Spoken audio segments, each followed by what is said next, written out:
What's up, everybody? Today I'm gonna read the Action Bible, and I'm gonna read y'all to read aloud. And this is the Wicked Queen and the Disfled Prophet, based on King 1, 1626, 29, 17, about 60 years after Israel split into two kingdoms. Ahab comes to the throne. Eventually, Ahab proves himself to be the most evil in a long line of bad kings. But his first and most wicked act begins when he marries Jezebel, a foreign princess who worships a foreign god. If I am to be queen of all Israel, then all of Israel must worship my God. Please, my dear, build me a temple for Baal. Anything you ask for my queen. Oh, good, because I have already invited several hundred priests from my home country to settle here. Most sacrifice to Baal, Jezebel, god of rain. She doesn't respect the one true God, that wicked queen. Watch your tongue, or you will lose its queen. Jezebel won't stand for talk like that.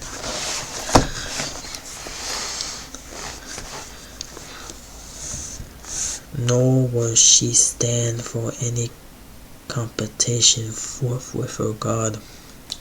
Many of my people have turned to your God Baal, my God. He also your God Ahab, and everybody God, only Baal will be worshipped where I am queen. That won't be easy, though. There are still people in Israel who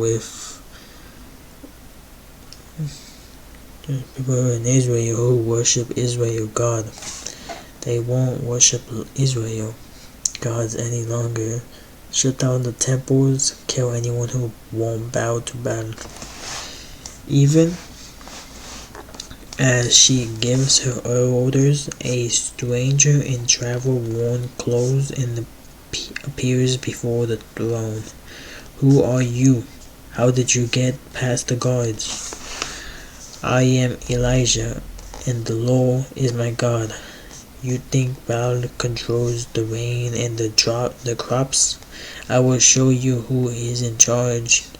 There will be no rain in the land, not even a morning dew, until I say so. Guards, kill this man.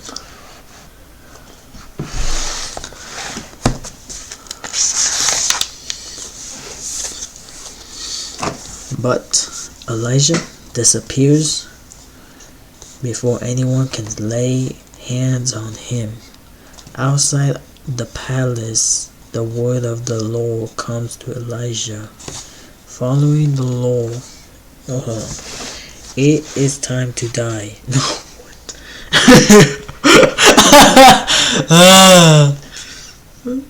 It is time to hide. It is time to hide. Not die. Right?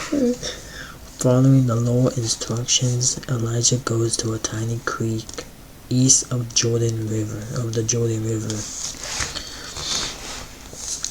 There, ravens bring him bread and meat in the morning and evening. The Lord has a sense of humor.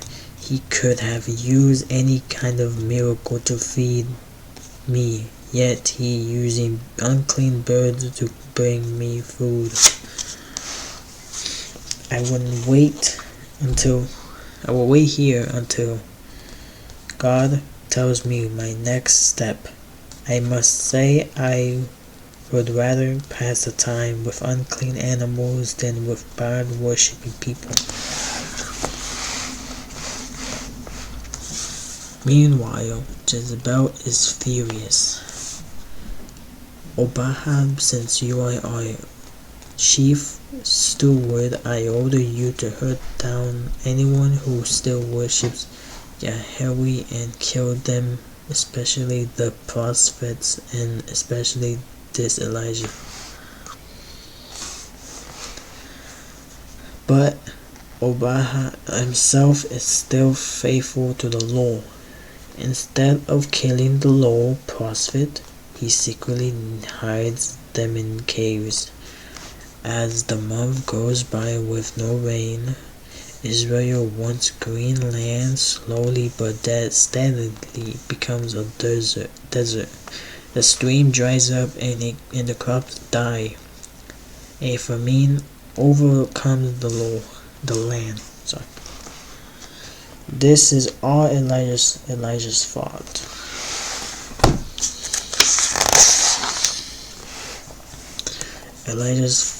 Elijah follower power.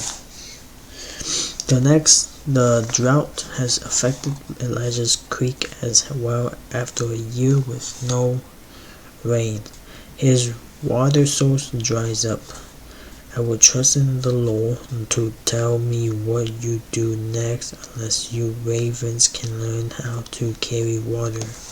So he hid in Jezebel's homeland. I have chose a widow who will provide for you.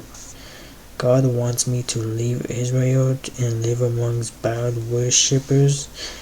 And how will a poor widow have any food during a famine? Well, I stand before you, Lord. I trust and obey. When Elijah enters the town of Jericho, he sees an old woman gathering sticks. Mother, could you please give me a drop of water, a crumb of bread?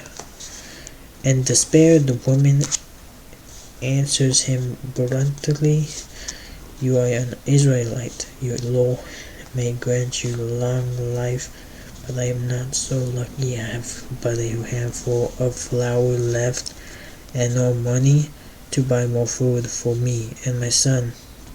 I am gathering these sticks to cook one last meal before we die of starvation. At least we will die together.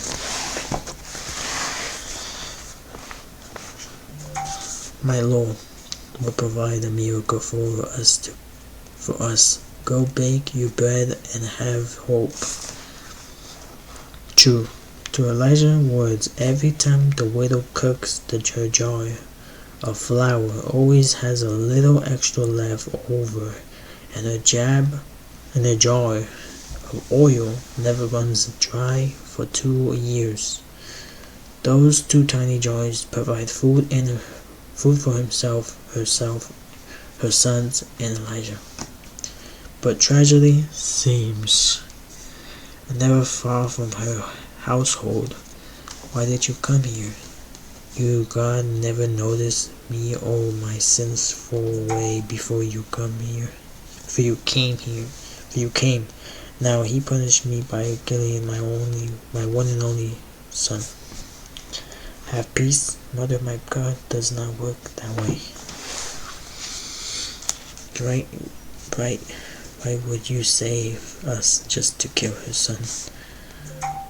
The Lord responds to Elijah's question with power and brings the boys back to life. See, your son is not dead, but alive. Now I believe in your God and trust that you speak his truth. Though the miracle, God shows that he cares for our people, not just the Israelites.